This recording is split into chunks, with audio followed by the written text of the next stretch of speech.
the Tab Everest. They're off and racing. Think about it, Private Eye. I wish I win. Think about it in front from I wish I win. Think about it. I wish I win on the outside, grabbing the lead, and I wish I win one from Bellinifatina. Here she comes, Jolly Star, shot away. Ease down, Jolly Star. She is a star in the making. Hello everyone, welcome to Trek to the Everest. We are less than 4 weeks away from the big one, the $20 million Tab Everest on October 19. What did Saturday tell us out of the shorts? We'll look at that tonight, and a couple of special guests, Bjorn Baker and James Harron. This weekend though, Ray Thomas, shapes as a very big weekend with the Golden Rose, the Heritage and the Golden Pendant. And the Manikato. And the Manikato on Friday night. Yeah, Rose Hill Saturday is going to be a really interesting meeting because we've been focusing on the 3-year-olds all spring. We'll find out on the weekend with the Golden Rose and the Heritage. And Jolly Star, I think, can just about put a lock on an Everest slot if she runs well in the Golden Pendant, Chantel. Yeah, it was a great day on Saturday, wasn't it? And I think two particular ladies really put their hands up for Everest slot. There was a little bit of talk about them, but after their performances on Saturday, then now they are in contention. Yeah, well, there's already 2 mares in the race. There could be 2 more after Saturday. There could be, and I Am Me, there's been 2 winners of the Everest come out of that race, and they're the only 2 horses that have gone faster in the shorts than I Am Me. Right. So Classic Legend and Red Zell, they hold the 2 fastest times in that race.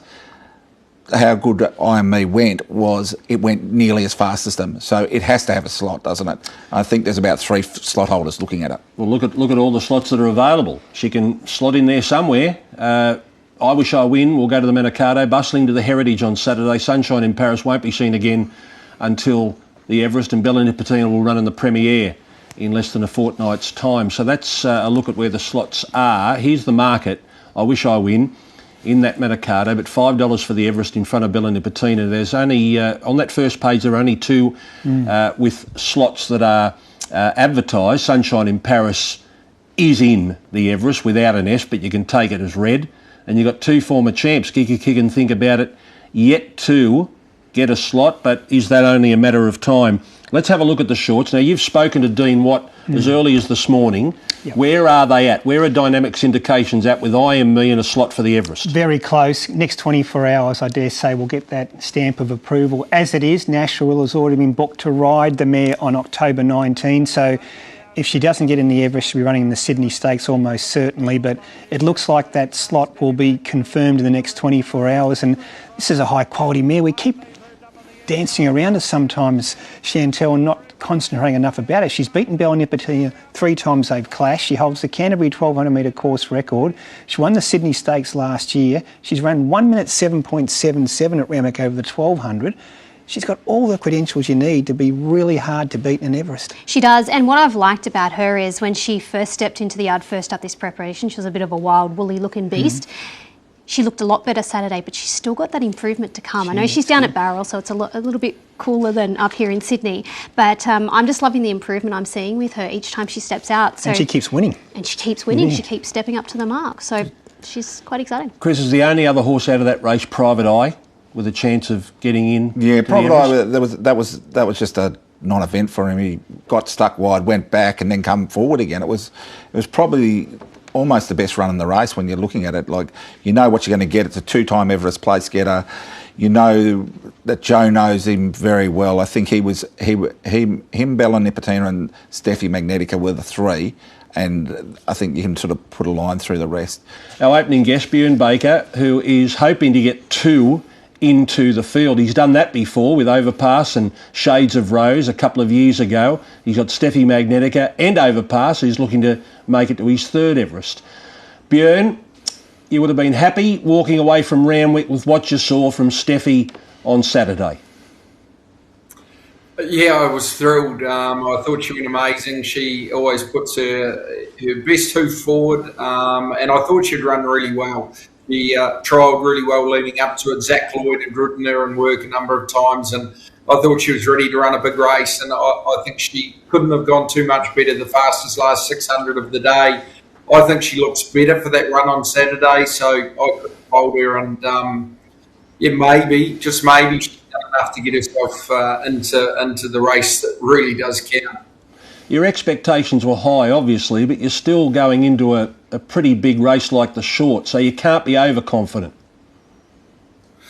You're coming back against the best, and I guess the one a lot of people said the one thing about it in the Stradbroke, she was weighted, very well weighted as a 3-year-old filly that day, and she had to come back in a set weights and penalties race. So she actually had to give a lot of these horses a little bit of weight, 1.5 kilos, 2.5 kilos, that should make them slightly better in the Everest. And she's come through great. Zach was absolutely thrilled with her. And I think she doesn't necessarily have to get as far back as she's been getting to. So, and the other thing about her, she handles all tracks. So I'm really confident with her on Everest Day, whether we're in the Silver Eagle or the Everest. I'm confident she's going to be ready to run a big race.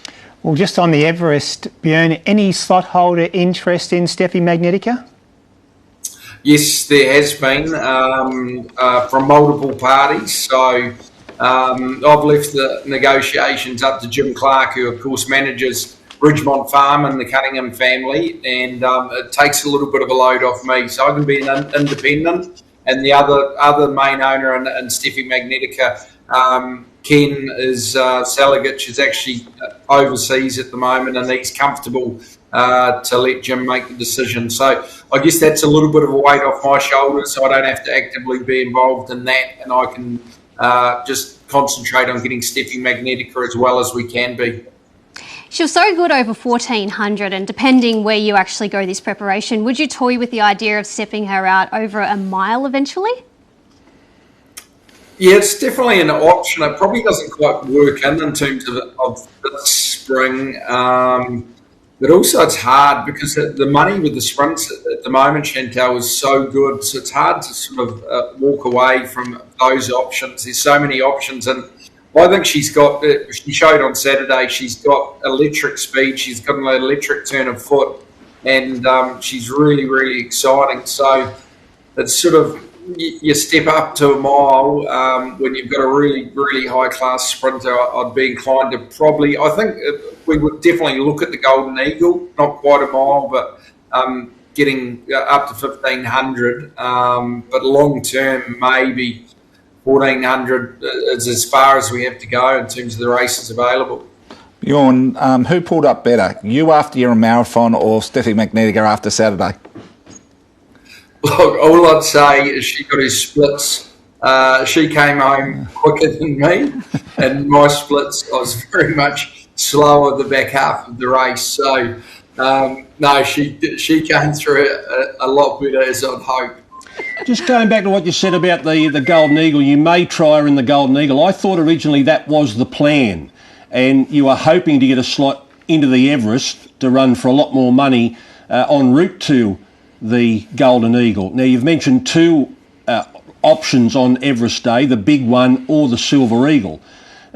Will either of those races set her up for a Golden Eagle in the end? Well, I think that the way she ranked so well over 1,100, the Everest really just about becomes the main target if we can get in there. And that still gives us the option to go to the Golden Eagle. If I was being absolute frank, the Silver Eagle's probably a slightly better setup, the 1,300 to 1,500 with the Golden Eagle.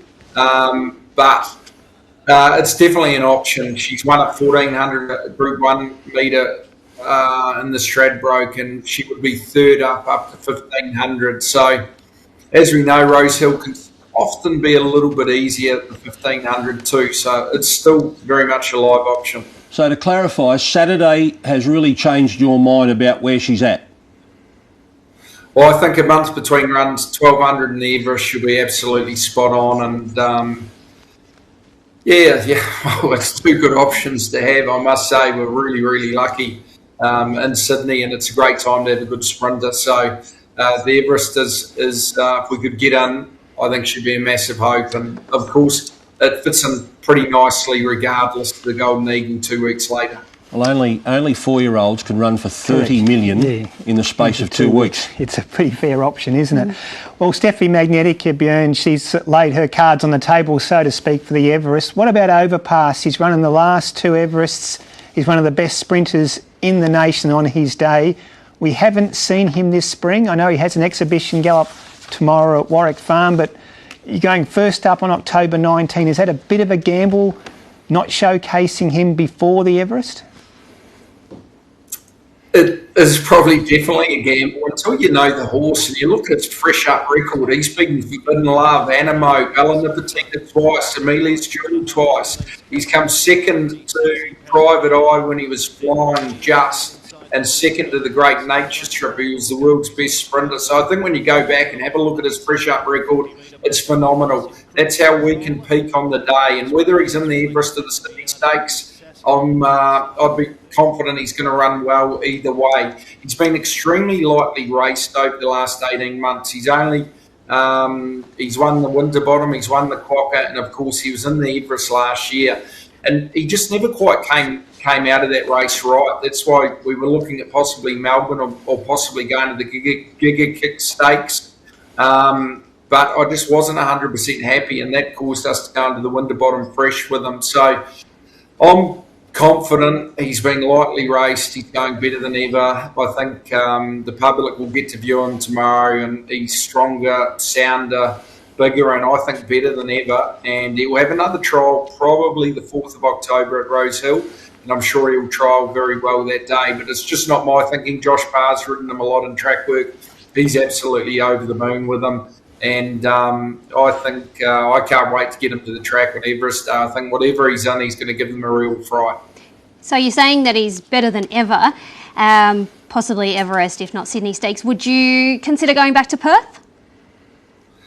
I love Perth, and I've already booked my ticket for the Winterbottom, and I think we'll definitely try and get him back there for the Quokka next year. So he's definitely better sparingly raced, and he's very sound, very genuine, but even we put the trackers on and the heart rates and recovery, and he's just tracking ahead of where I would even think he would be at this stage. So he is going really, really well, and he's won 7.7 million. He's a horse that probably has continued to improve throughout his career, and I've probably continued to improve as a trainer as I've got to know him better and know what suits. So going in fresh up, most horses, it's a bit of a risk. But with his program, we've got data, we've got records we can go back to, and I'm really, really confident that he's ready to run a big race for Derby and I and Josh on October 19th. Now, Bjorn, you've got one more to talk about, and that's Caballas, who remains in Melbourne after running 9th in the Moir, but you've given the horse a trial at Cranbourne.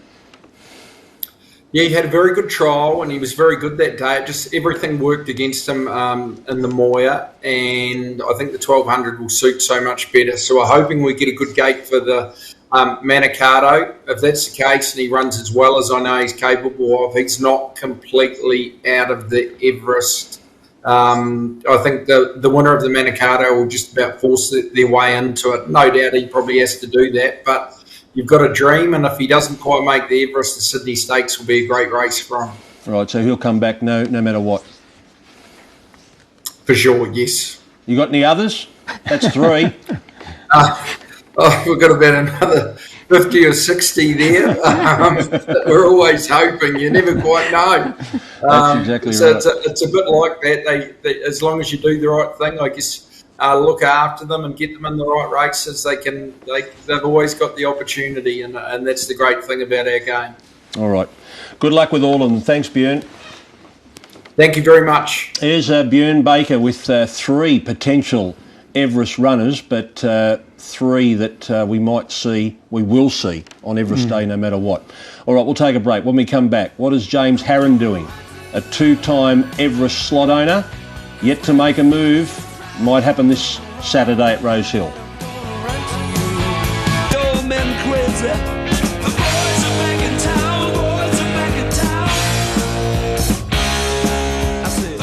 Those colours, those James Harron colours, they're the colours that he wants to use in an Everest for one of his own. It hasn't happened yet, but it might happen this year. He's got a runner in the Heritage on Saturday, Bodyguard. Let's have a look at that market. Gatsby's at $3.50, Bodyguard is at $4.50, Bustling is at $5. So has Bodyguard become the go-to horse for James Harron? Let's find out. He's joining us on Trek to the Everest. James, thanks for joining us. Is Bodyguard now your number one seed? Yeah, good evening all. We've discussed this many times, and obviously our intention was to, and our goal and our dream is to have our own horse in that slot in that race one day, and representing us. So he's most definitely the number one contender at this stage, but still with a lot of water to go under the bridge. Yeah, James, he's just had the one trial going into the Heritage, but I think it was significant. He was given a really strong hit out in that trial. I was at Peter Snowden's stables yesterday, and Peter describes him as the best looking colt he's ever trained. He's a magnificent horse, and watching this trial now, he made a statement in this trial, James. Yeah, he did, Ray. Look, he's a beautiful animal. Peter's always held him in very high regard, and obviously showed a lot as a 2-year-old. He's furnished and developed and come back as a lovely 3-year-old. So it's very exciting to see how far he can get this preparation, and hopefully we can kick that off on Saturday. I did have a look at the weather bureau is not looking too kind Thursday, Friday, so hopefully we don't get too much rain. Otherwise, that could cause a problem. Mm. Why only the one trial for him? Has he done more work at home? I know you're not the trainer and that's up to Peter, but do you know the reasoning why just that one trial leading into Saturday? Look, it was Peter's call. I think he was just giving him a really nice build-up. He had a really good winter break in Queensland, and he came in and just was afforded that time to have a nice build up through into the spring. So I think he was just happy with where he was at, and he trialled him over 1,030 as opposed to going to one of the shorter course trials. The shorter course trials, can be handy if you're sort of trying to get a couple in, but I think just getting a much better guide and a good strong hit out over 1,030, Peter was happy that was enough for him to be nice and fresh first up.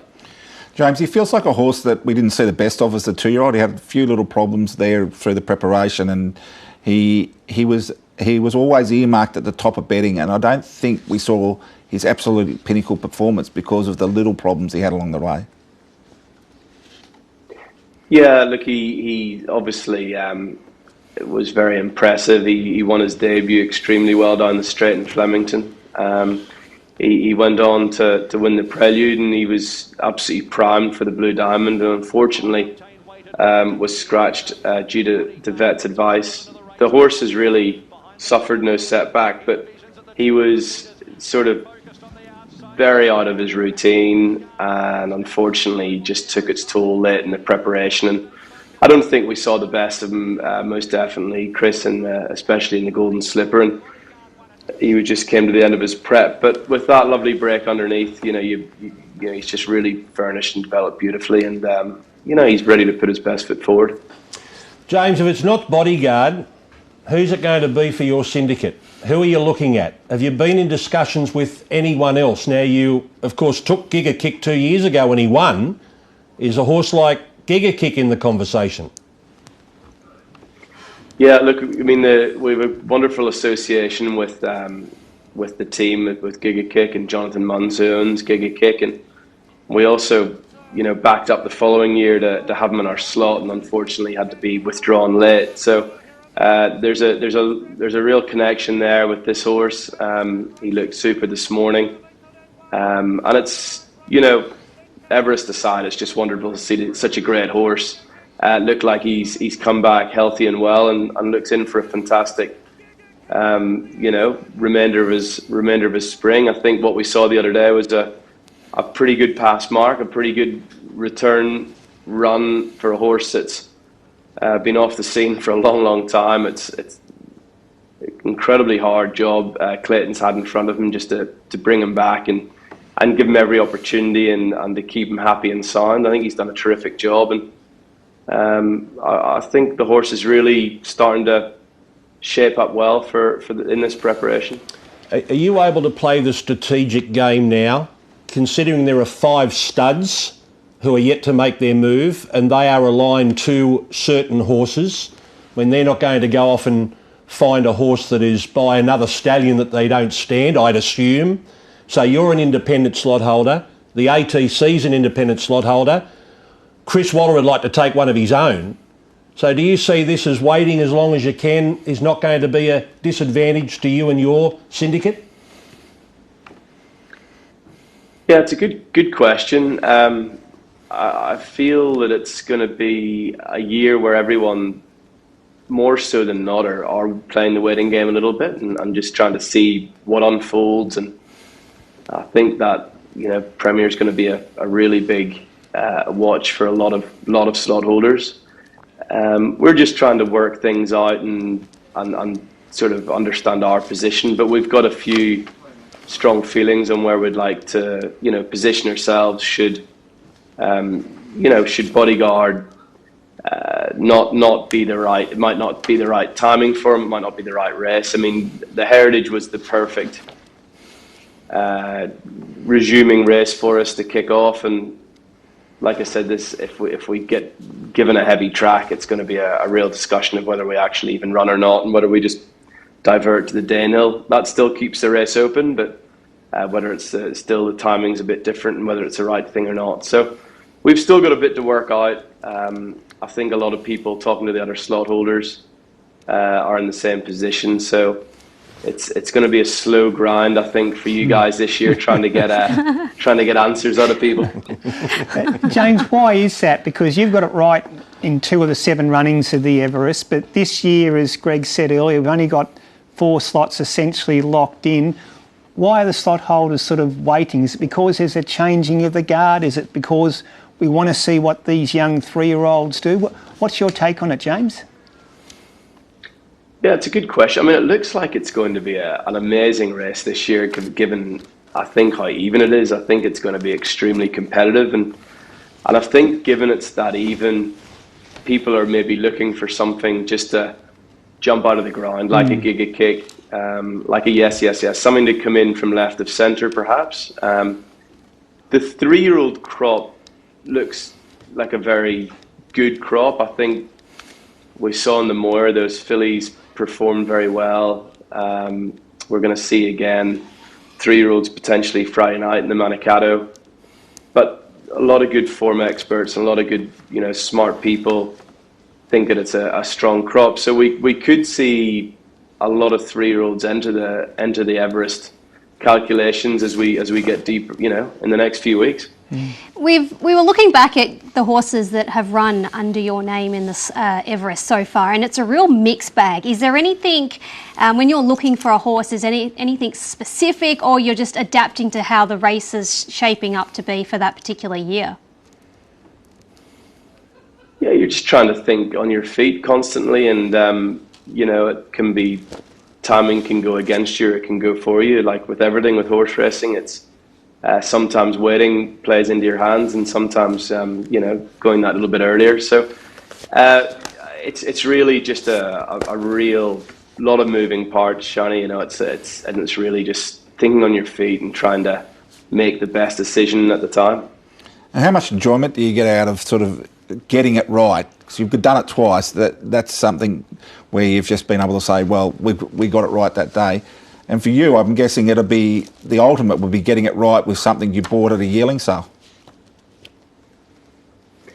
Yeah, no doubt. I mean, when you've been involved with a horse's career from that young age, it adds that much excitement, and it's very special, and it's a long journey. You're not sort of renting him for a few minutes, so it does add that cherry on top, I'm sure. So, but look, they're all very special. It's a race which creates so much atmosphere and so much excitement and build up that just to be involved in it and have a horse that runs well and runs competitively is a great thrill. And I think that's the only way you can look at these huge races. You've just got to try to make sure you're going to be competitive and hope for the best. And you'd like to win the Golden Rose on Saturday with Fearless? Yeah, that would be great. I think it's going to be a tough assignment. He's He came back and trialled super, and his first up run was probably just a pass mark. It was okay.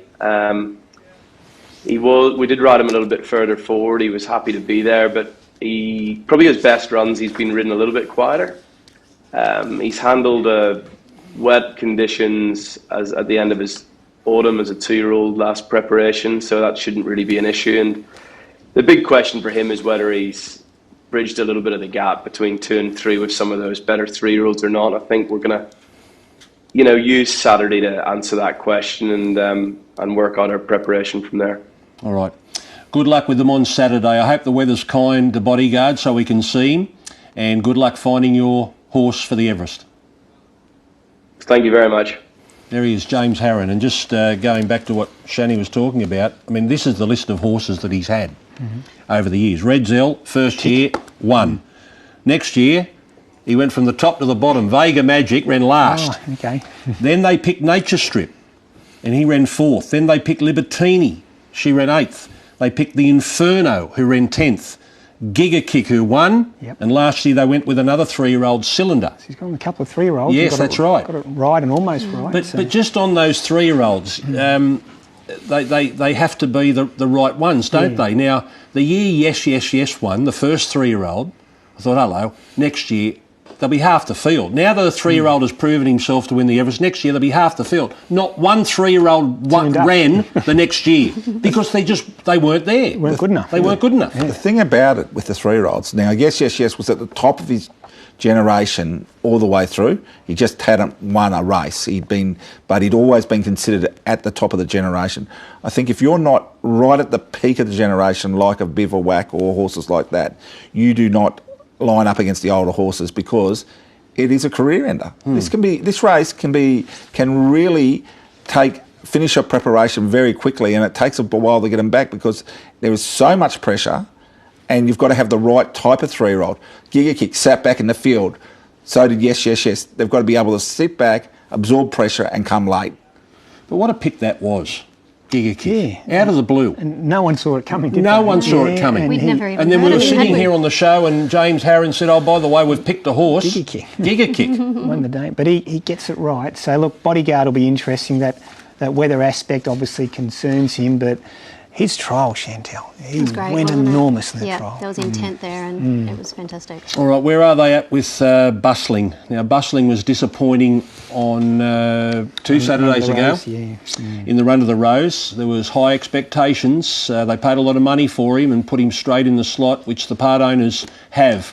Neil Werrett, Max Whitby and Cole Madden. Here's an update with Ben Elam from the Price Kent Yard. This is Greg Pritchard talking to him on Saturday with an update on Bustling.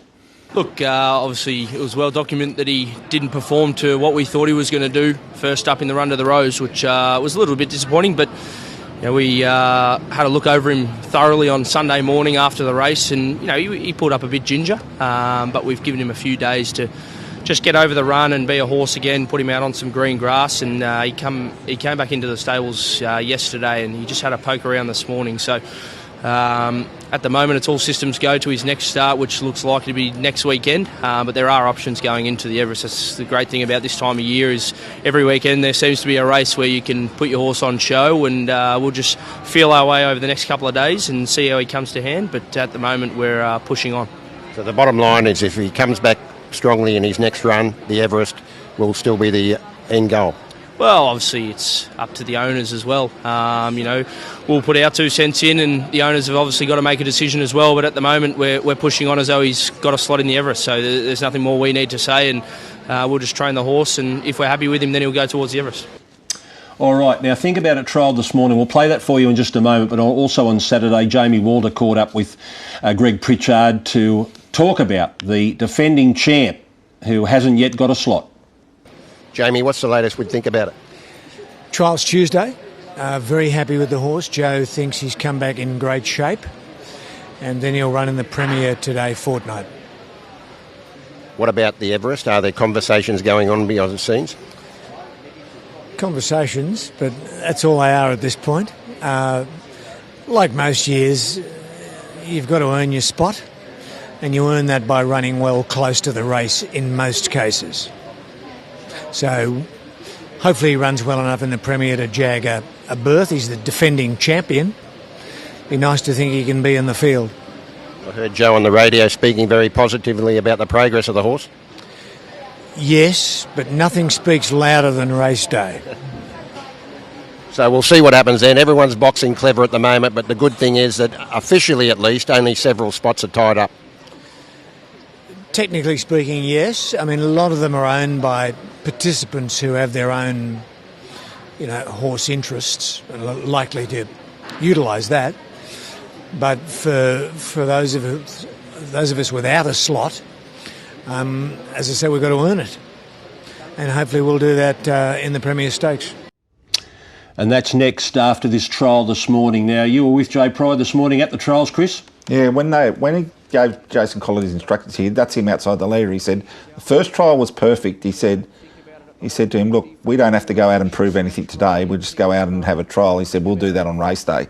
So they had in the mind that this was a finishing off point for the Premier, and it looks like it was just perfect. He went to the lead. He showed a little bit of versatility there, but is much better with a drag into the race.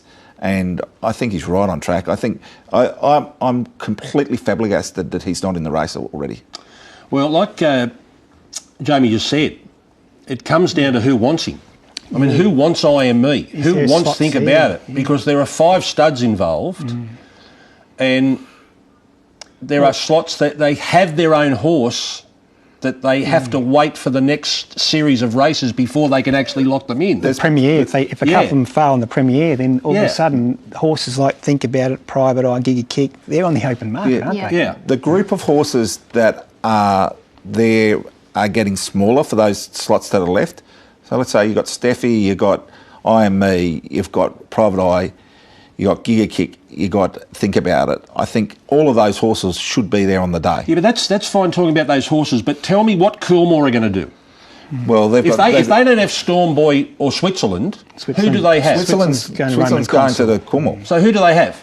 Well, they've got to do a deal. It's up with Storm Boy. But they don't have one of their own. Correct. Unless Storm Boy does something. They become interested in a Think About It or a Giga Kick. 100%. Then they look outside the square. So Storm Boy is the fork in the road. We use that all spring. If he shows that same sort of speed in a Golden Rose, suddenly he's back in the Everest mix, but all the indications are he'll go to the court. He'd have to win the Golden Rose to be running in the Everest. Is this a year where slots could be up for sale?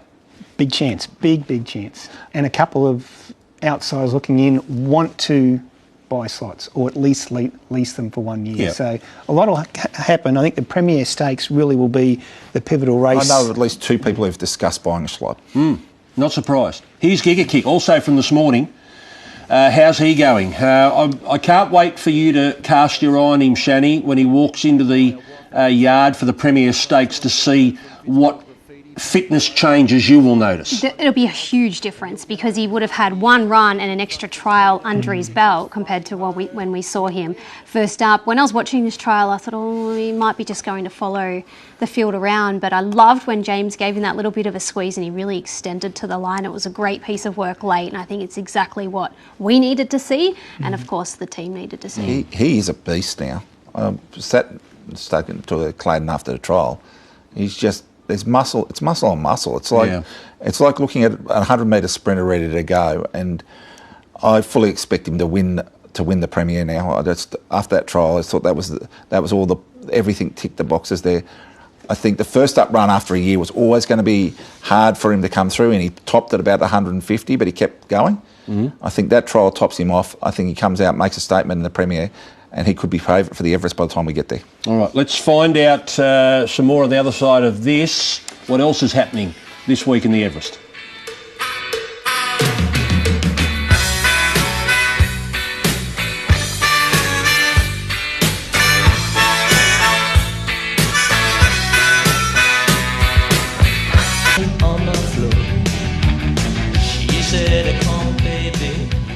Okay, well, let's continue on with who's doing what. What are Arrowfield going to do? They own a slot with the Star, and last night on This Week, Next Week, with Ray Thomas, John Massara tried to answer Ray's question. Less than a month out from the Everest, of course, you have a slot in partnership with the Star. Can you give us any update? Where are you at with your slot trying to find a runner for the big one? Well, I mean, the key to the game, and as you can see, nobody's locked in to date, is to find current form. You know, you're looking for current form. But if you leave it too late, you'll miss out. So it's one of those balancing acts. We're talking to a number of owners of horses that are thereabouts, and I'm going to wait until next weekend and see what comes out of next Friday and Saturday. But the Manikato on Friday and the other races on Saturday, I'd just like to see what happens.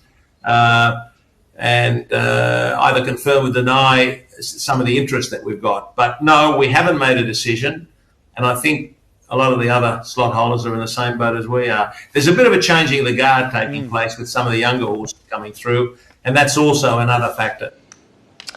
Yes. So it's a waiting game. He flicked it behind square very adroitly, didn't he? Estriel is a horse I know that John is very keen on, so how she goes in the Manikato on Friday night will obviously be important. Then, of course, the 3 races at Rosehill on Saturday will have a big bearing. Well, Growing Empire, if we can have a look at his performance in the Poseidon, he is running in the Manikato on Friday night. The field is I Wish I Win, V8, Recommendation, Southport Tycoon, Johnny Rocker, Caballas, Chain of Lightning, Estriella, Komochi, Climbing Star, Coleman, Growing Empire and Hayasugi. Now, 3-year-olds, Coleman, Growing Empire and Hayasugi, outstanding 3-year-olds, individually in their own right. We had Kieran Maher, the trainer, last week say if he can win the Manikato, tick that Group 1 box, why not the Everest? Yeah, well, the Group 1's out of the way. Exactly. So against older horses. Correct. So wait and see for Friday night. It's a huge race. Surely he's Yulong's if he wins the Manikato. If he wins the Manikato. So if he doesn't win the Manikato, he stays there for he's the probably not good enough to win an Correct. Everest. Yeah, and then Komochi comes into play, I believe. Are they the only 2 horses there? Well, they've considering? got so many. Like they've got, you know, they could pick out another 3-year-old, or they've got. It's hard to know with them what they've got because they've got so many pies and so many fingers and so many pies. So, but what I've been told is that Growing Empire has to win a Group 1 to be allowed to run in the Everest. Right, and just on that, if the Everest is a Group 1, it'll be a Group 1.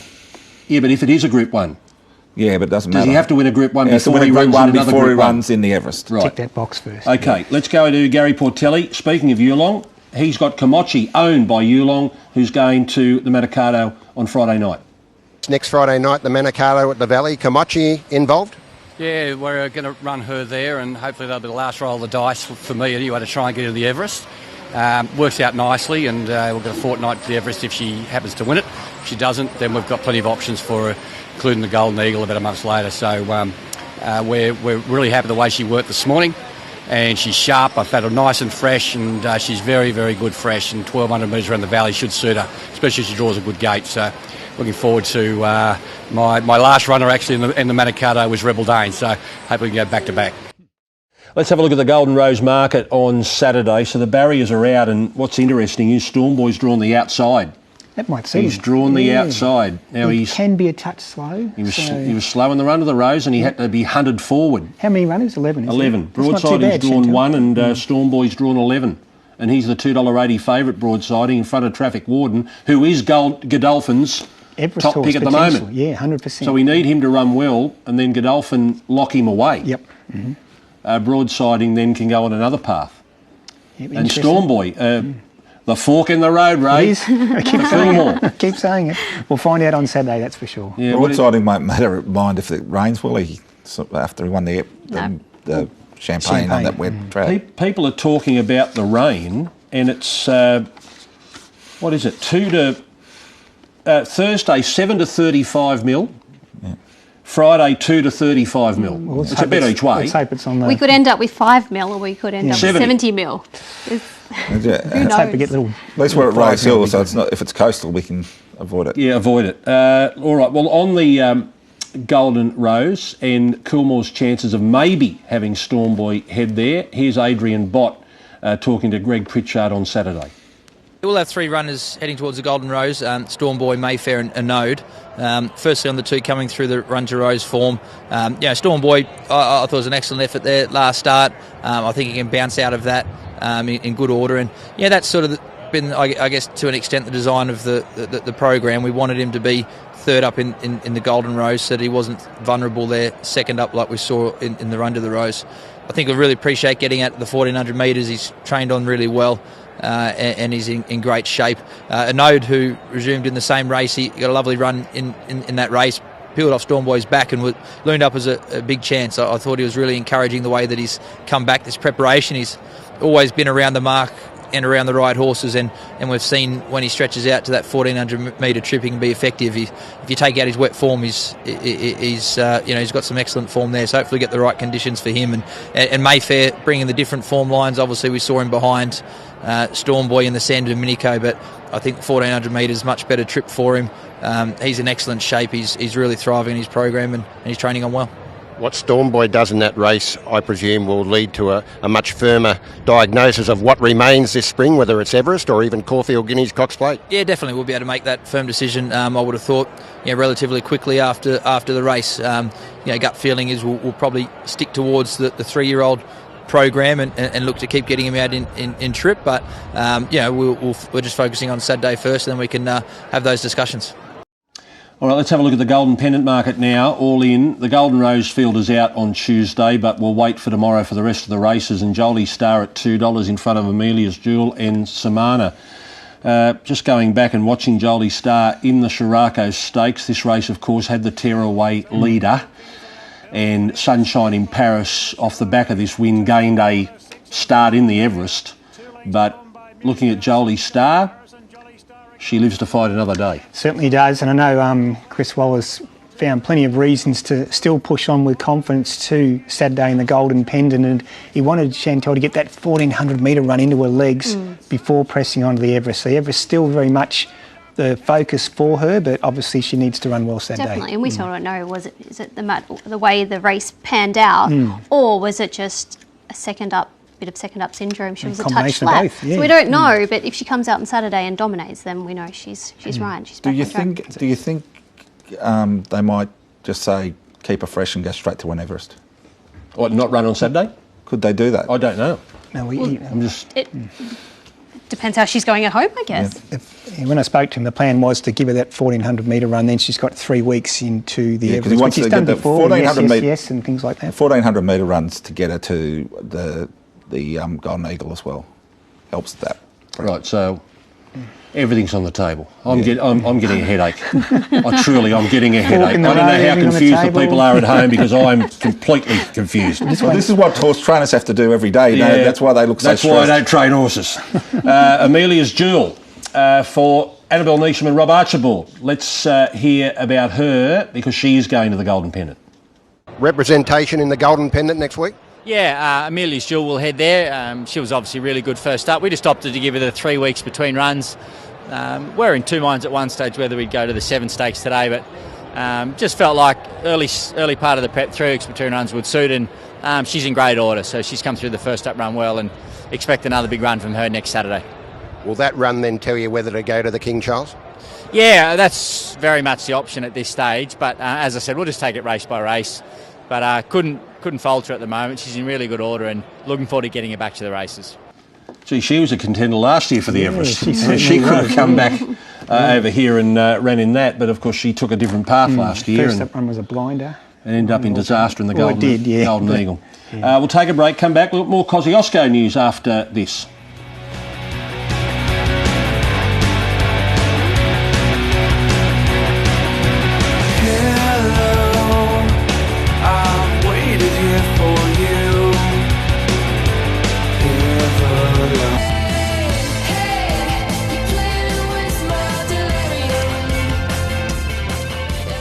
Another horse has been added to the Kosciuszko, so we're down to 2 remaining slots to be filled. A tab account customer at Barella in Sydney picked Bandy's Boy, so that gets Bandy's Boy and Creon into the race for Danny Williams. Speaking of Creon, we'll get to the stable in a moment to get an update on how both horses are.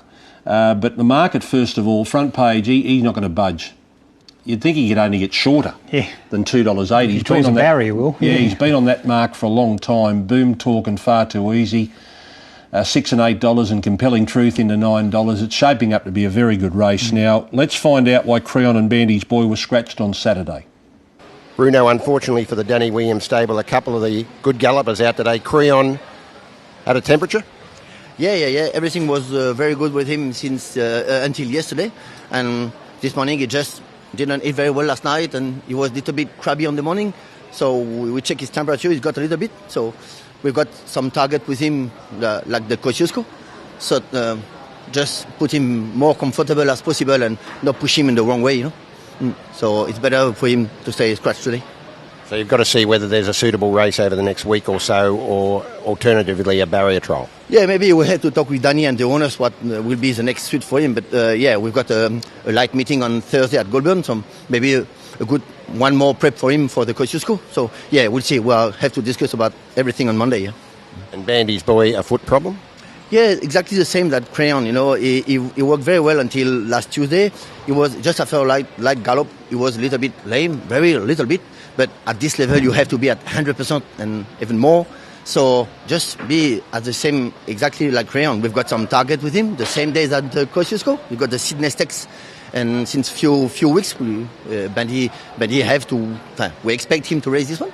So just exactly the same. Just put him more comfortable possible to be 100% and to be competitive in the next race.